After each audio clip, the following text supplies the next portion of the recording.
Bonjour les amis, j'espère que vous allez bien. Bah écoutez, j'ai attendu, j'ai fait une longue balade, mais j'ai attendu que l'orage se calme, hein, parce qu'à un moment donné, j'ai pris la flotte sur le coin de la tronche, pour ainsi dire. Et je me suis dit, je vais pas sortir mon téléphone pour faire une vidéo. Et puis voilà, parce que la flotte, comme ça, c'est pas très intéressant. Mais là, le contexte est bien, en pleine nuit, comme ça, il y a des voitures partout. Voilà. Il est 18h, presque 18h. Je me suis dit, pour faire une vidéo, ça sera pas mal. Alors les amis, je vais vous faire une vidéo en vous parlant à 15 jours du combat, parce que je sais qu'il y en a un qui se passe la semaine prochaine entre Devin Haney et puis le qui monte de catégorie pour défier le champion en titre. J'ai même pas retenu son nom, mais ce combat m'intéresse pas, donc je ferai pas d'avant-combat pour ce match parce que je suis pas un fan de Devin Haney, l'autre je connais pas, donc je m'en bats un peu les couilles. En parlant poliment, j'ai pas envie de parler poliment, de toute façon voilà. Mais non, par contre j'ai envie de parler de notre champion national, de notre Tony Yoka. Alors, parce que c'est pas la semaine prochaine, c'est la semaine d'après, contre Rayad Merhi, le Belge, qui a un palmarès de 33 combats pour 31 victoires, dont 28 avant la limite. Seulement 2 défaites, dont une sur décision. Alors, je vais vous dire, 1m81, bien balèze, hein, balèze quand même. Hein. Bon, 1m81, il fait 20 cm de moins que Tony Yoka, qui fait 2m01. Donc la longe sera pour notre français national. Par contre, attention. J'en ai connu des boxeurs plus petits qui travaillaient super bien en dessous. Genre, vous connaissez pas un certain Mike Tyson? Donc, faut faire attention. De toute façon, non.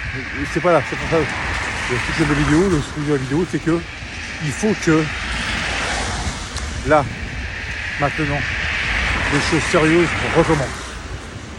De toute façon, je referai une vidéo la fin avant le combat. C'est juste que j'avais envie de vous parler. On n'en parle pas assez de Tony Yoka. Putain, quand même, merde. Sans lui, la boxe en France, ça serait un peu merdique hein, quand même, hein, s'il n'y avait pas son nom sur toutes les affiches quand il combat. Donc, il mérite un peu plus de respect qu'il n'en a eu, surtout depuis ses 2 dernières défaites. Alors, 2 défaites d'affilée, je vous l'accorde, ça a fait un peu désordre, vu. Comment on appelle ça? Le nom de sa campagne qui était la conquête. Mais c'est pas grave. Par contre là, dans 2 semaines, il n'y a pas le droit à l'erreur. C'est-à-dire que non seulement on fera une victoire, mais une victoire avec le panache. On va pas lui demander, on va pas s'attendre à ce qu'il gagne par décision, non. Il va falloir qu'il gagne par KO. C'est-à-dire qu'il va monter sur le ring. Il va dire mon pote Rayad Merhi, t'es sympa, t'as une bonne tête et tout, mais je vais te démolir la gueule. Parce que moi j'ai un chemin à parcourir. Donc voilà, j'espère que ça se passera dans les meilleures conditions possibles. Que je pense qu'avec son nouveau commencement, j'ai vu quelques vidéos. Bon, j'ai remarqué un peu du changement, c'est vrai. Il y a beaucoup plus de. Bon, j'ai pas vu de sparring, hein. J'ai vu du travail au sac. Il y a beaucoup plus de combinaisons qu'il faisait avant et tout. Je vois que voilà, j'ai vu une petite interview où voilà, il parle un petit peu, bon, de ce qui s'est passé pendant ces 2-3 dernières années. Bon, ok, bon. Là on peut pas trop juger, mais je pense qu'il a repris du mordant d'après son entraîneur, son nouvel entraîneur, hein, qui est Peter Gelhanter, qui est le même entraîneur que je ne me rappelle plus qui exactement, mais un entraîneur assez de renommée, et qui disait que de toute façon, j'en ai vu 2, j'en ai vu une il y a 6 mois qui disait de toute façon avant, pour que il retrouve la pêche, il faut qu'il ait de nouveau faim, qu'il se retrouve lui-même. Et j'en ai vu une autre là il y a 15 jours, 3 semaines qui disait voilà, je pense qu'il est bien dans sa tête, bien pour revenir. Maintenant, le reste à prouver sur le ring. Bien évidemment, l'entraîneur n'est pas sur le ring. Hein. Donc, on attend de toi, Tony Yoka, que tu nous fasses un combat propre et assez rapide. C'est-à-dire que bon, j'ai donné un pré-pronostic. Je sais pas si ça va être un 10 rounds, je pense que ça va être un 10 rounds, un combat de reprise. J'aimerais bien que tu l'éclates au 4e, 5e. Et que ça dépasse pas la mi-combat. Pour que tu fasses un retour marqué, il faut que ça se passe à la mi-combat et propre. Genre, même pas un KO technique, hein, un KO.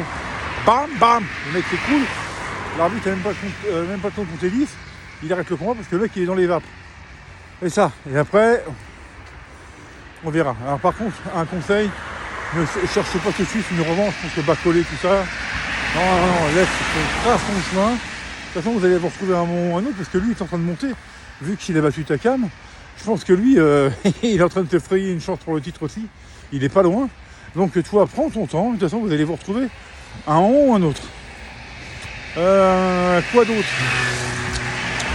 les amis, voilà, sinon que... Alors, je vais revenir brièvement à froid maintenant sur le combat de Benavidez contre Andrade. Mais oui, je suis encore convaincu. Qu'est-ce que foutait ce mec sur le même ring que Benavidez? Alors, je suis ni fan de l'un ni de l'autre.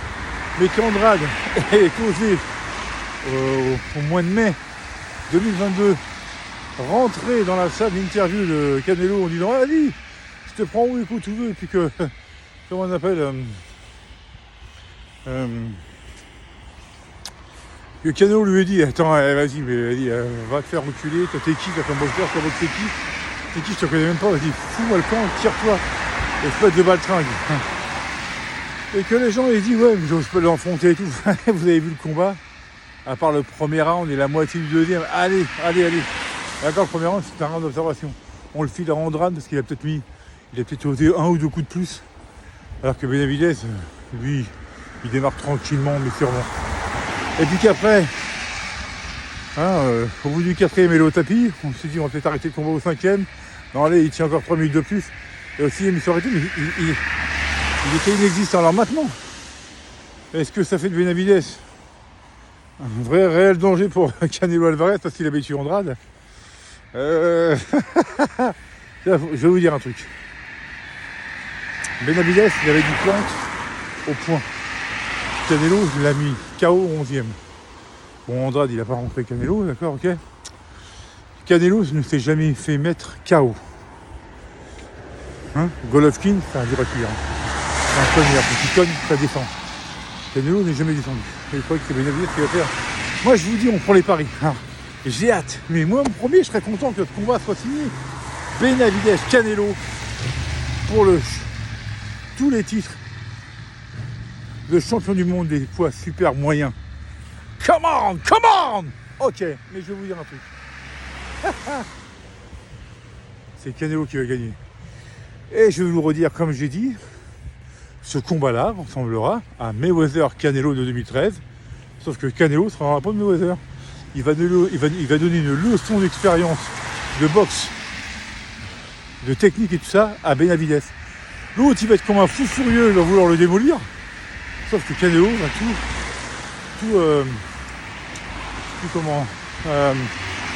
il va tout... merde, comment on appelle ça? Il va tout enregistrer, il va tout...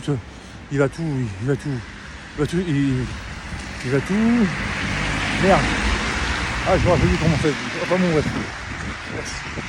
Il sera tellement habitué qu'il va tout anticiper. Voilà. Je cherchais le mot. Il va tout anticiper. Et je vous dis qu'au moins, Benavidez, sa part défaite sera contre Canelo Alvarez. Je prends les paris, les amis. Je vous dis, mai 2024. Il faut que ce combat soit signé pour mai 2024, puisque Canelo combat en mai et en septembre. Mai 2024, Canelo Benavidez, vainqueur au point sur décision unanime. Saul Canelo Alvarez and Steel. Voilà ce qu'on saura. Sur ce, les amis, je vous souhaite une excellente soirée.